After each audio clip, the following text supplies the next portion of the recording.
I was reading a story about John Cleese, where he was defending his decision not to censor the new theater adaptation of Life of Brian, and he made the argument better than I could. But there's something about comedy that breaks down barriers, and comedians who will talk about things that are considered culturally taboo somehow make it okay for people to have those conversations after the act when they go to the bar and they're sort of arguing things out, trying to figure things out, things that they were uncomfortable about. And I think that to me is how it's sort of the glue that holds civil society together. Is like we're allowed to talk to each other, we're allowed to argue about stuff, and we don't have to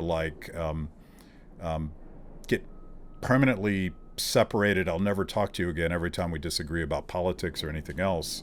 And that's why I find cancer culture so corrosive. Is it breaks down that ability for people to learn how to tolerate each other, even if their first reaction is, I don't like you.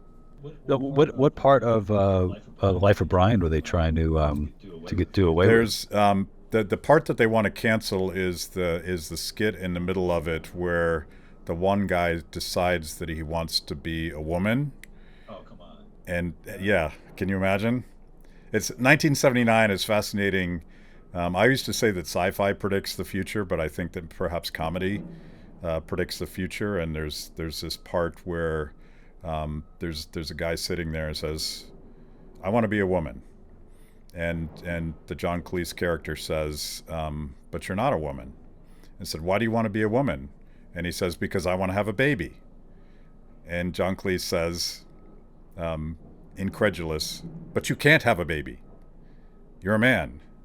And this, of course, is I probably just got us struck on YouTube just by retelling that joke. So I don't know what's going to happen. Yeah, well, I mean, it's interesting, the Life of Brian in particular, because there was such an uproar, at the time from the church. I don't know if there was like an official, you know, dictum or from the Pope himself, but I know that it angered a lot of believers. So uh, in that sense, it is interesting to see what changes will be made to it, to adapt to the current culture, where I guess now it's still okay to goof on uh, you know for Christianity, the crucifixion, and all that. But that little skit that you just that you just mentioned is too far.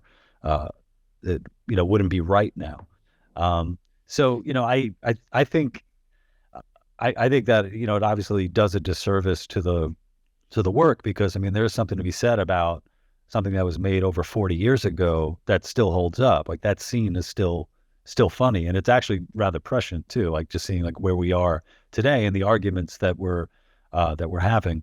But also I think that you know that that piece is also locked into a specific time in history that I think you do a disservice not to produce it as is. Yeah, can you imagine going through and censoring all the things that are currently offensive from Monty Python and having anything left to laugh at?